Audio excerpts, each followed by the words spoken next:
Hello my dear students, welcome to my channel Gyan Hostel, and today we are going to discuss about free fall and few numericals related to this free fall.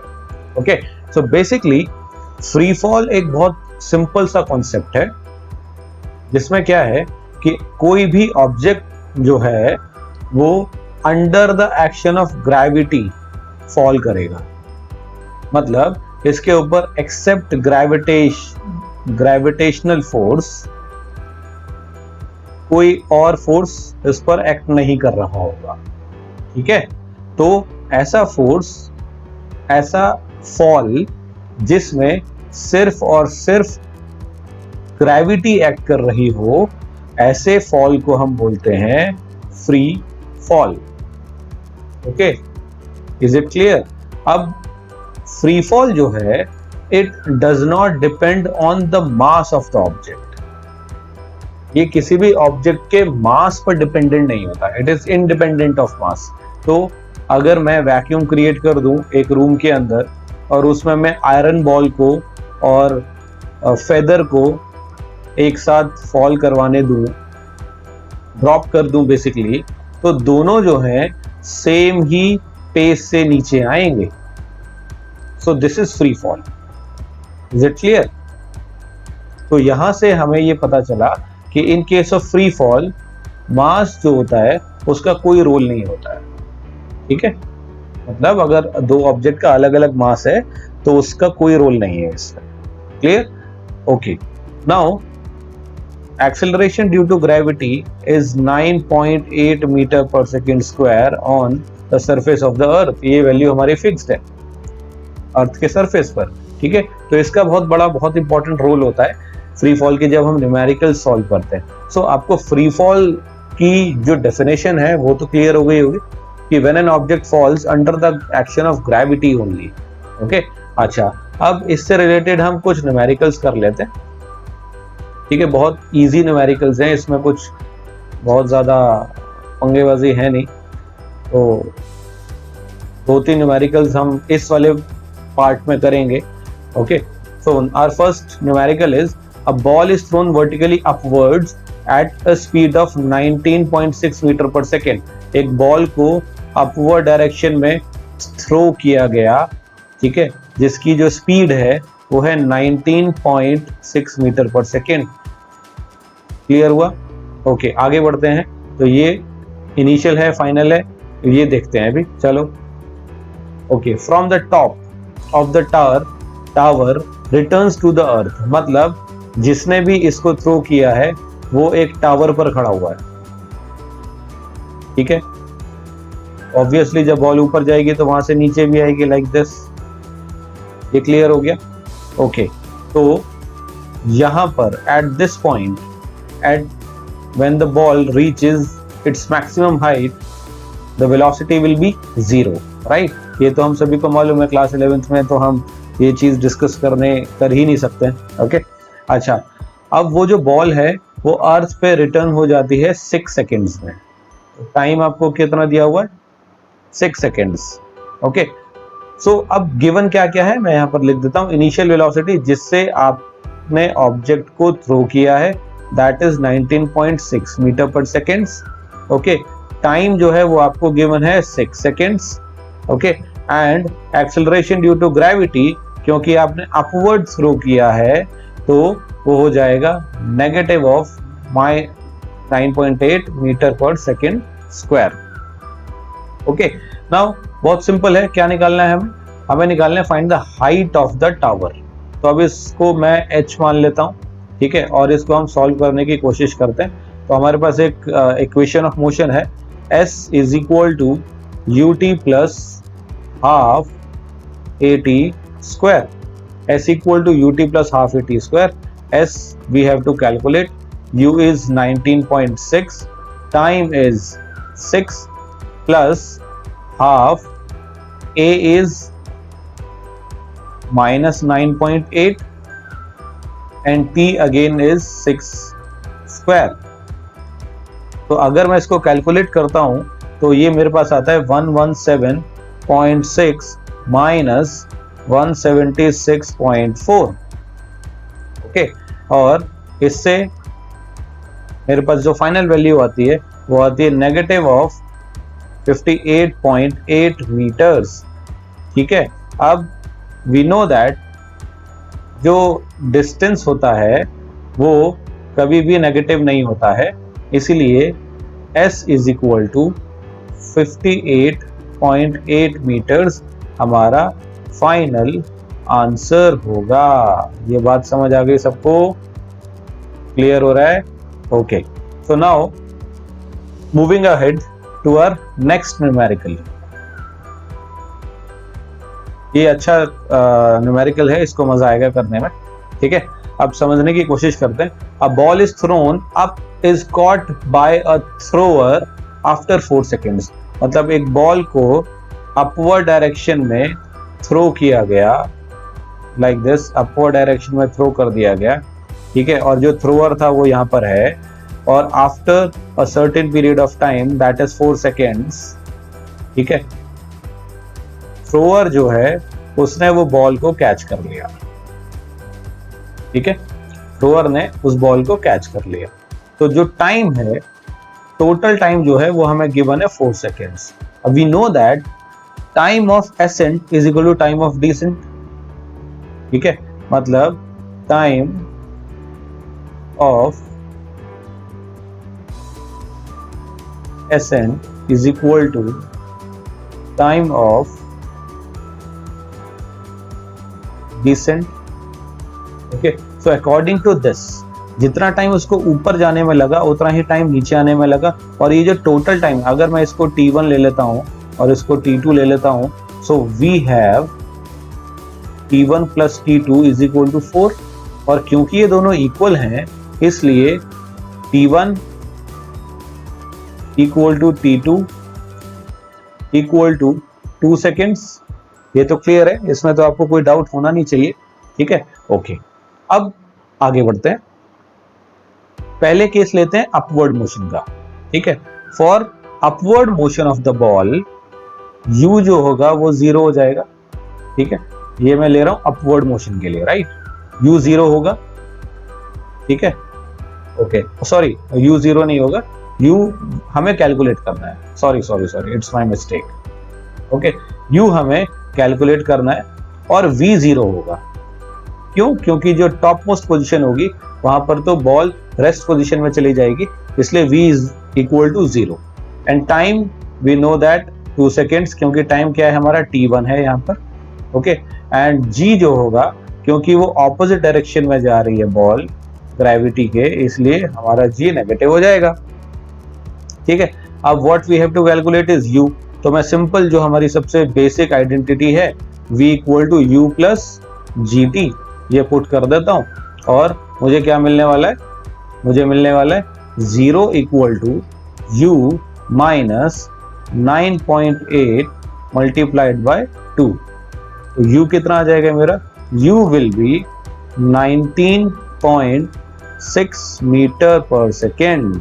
तो जो initial velocity है वो मेरी आ गई 19.6 metre per second. ये बात समझ आ गई? इसमें तो कोई प्रॉब्लम वाली बात नहीं है। ठीक है, इंपॉर्टेंट पॉइंट क्या याद रखना था इसमें कि time of ascent is equal to time of descent. ठीक है, अगर जिसको नहीं पता तो वो आप समझ लो, ये बहुत इंपॉर्टेंट पॉइंट है। क्लियर हुआ? ये आगे बढ़े, इसको रब करें। ठीक है, इसको हम रब कर लेते हैं।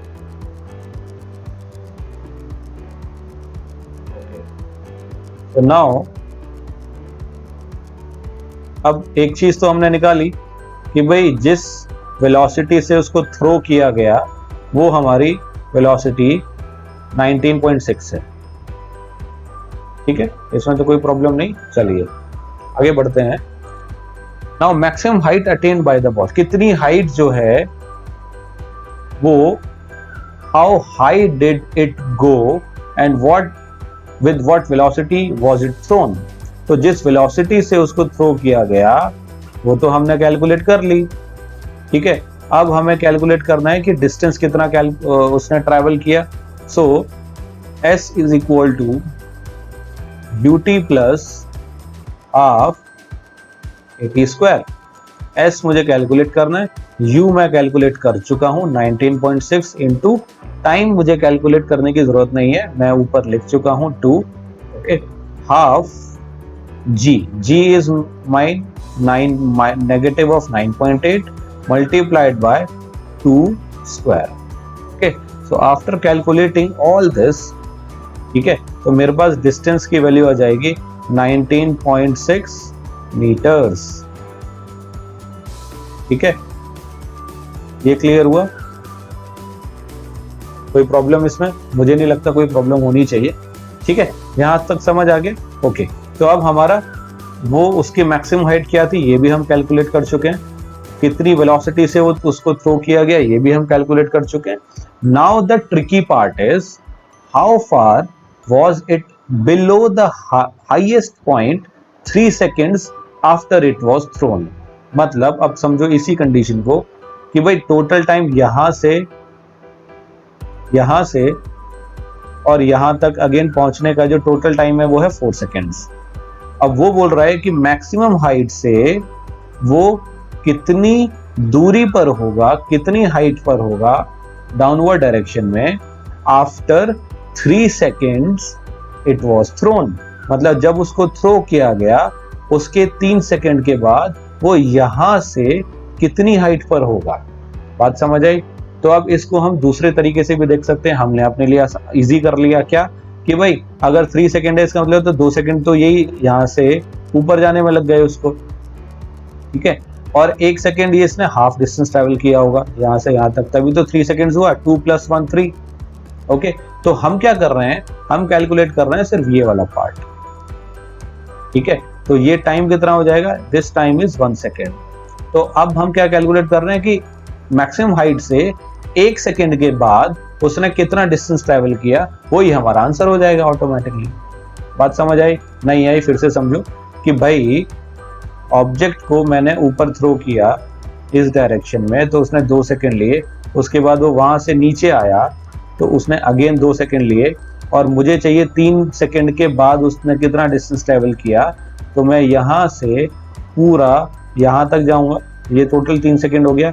अब क्वेश्चन क्या है कि मैक्सिमम हाइट से उसका डिस्टेंस कितना होगा, ये वाला पार्ट कितना होगा 3 सेकेंड के बाद। 3 सेकेंड के बाद मतलब यहाँ से यहाँ तक, ठीक है। तो अगर मैं ये निकालने लगूं तो ये तो 1 सेकेंड ही हो गया।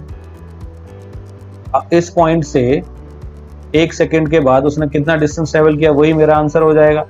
आज समझ आ गई? ओके। नाउ अब मैं अगर यही कैलकुलेट करूंगा डिस्टेंस का फॉर्मूला, अगेन यही इक्वेशन लगा देते हैं, s = ut + ½ at square। So s = ut + ½ at square।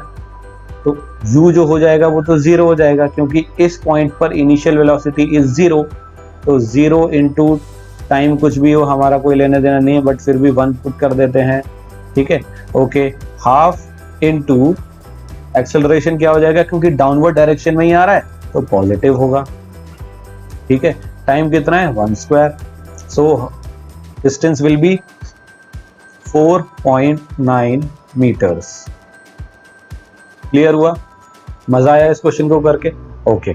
तो इसी तरीके से ना इजी है ये वाला जो टॉपिक है फ्री फॉल, इसमें कुछ ऐसा बहुत ज्यादा वो नहीं है, ठीक है। So now moving ahead to our third question. ये और अच्छा क्वेश्चन है, इसको भी थोड़ा समझते हैं, ओके। सो नाउ क्या बोलता है, a balloon is ascending at the rate of 9.8 metre per second. तो 9.8 मीटर पर सेकेंड से एक बलून जो है वो गिर रहा है नीचे, ठीक है।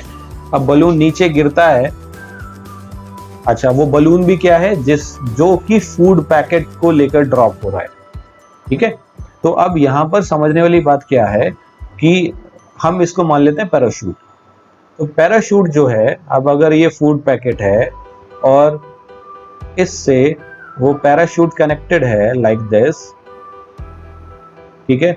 तो इस पर अपवर्ड डायरेक्शन में फोर्स लगेगा, मतलब ये अपवर्ड डायरेक्शन में मूव करेगा, एक फोर्स तो लगेगा ना, ओके। तो नाउ इस चीज को ध्यान रखना है कि बलून जो है वो अपवर्ड डायरेक्शन में मूव करने की कोशिश करेगा और फूड पैकेट के वेट की वजह से ये डाउनवर्ड डायरेक्शन में आएंगे दोनों, ठीक है। लेकिन जो अपवर्ड डायरेक्शन, अपवर्ड वेलोसिटी होगी वो बलून और ये दोनों शेयर करेंगे। बात समझ आ रही है? ठीक है। तो जिस वेलोसिटी से इस पैकेट को गिरना चाहिए वो उस वेलोसिटी से नहीं गिर पाएगा। क्यों? क्योंकि बलून जो है वो अपवर्ड वेलोसिटी शेयर कर रहा है इसके साथ। ये कॉन्सेप्ट क्लियर हो गया? बस यही इंपॉर्टेंट चीज है इसमें, अदरवाइज न्यूमेरिकल तो बहुत ईजी है ये। Okay, now according to this question we have initial velocity is equal to 9.8 metre per second, है ना, and height is, it means distance is 39.2 meter per second.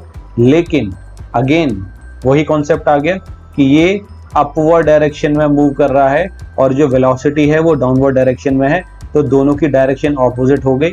इसलिए हम डिस्टेंस को, सॉरी डिस्प्लेसमेंट को या पोजीशन को हम नेगेटिव ले लेंगे, क्योंकि ये ऑपोजिट डायरेक्शन है किसके? इनिशियल वेलोसिटी से। समझ आ गई बात?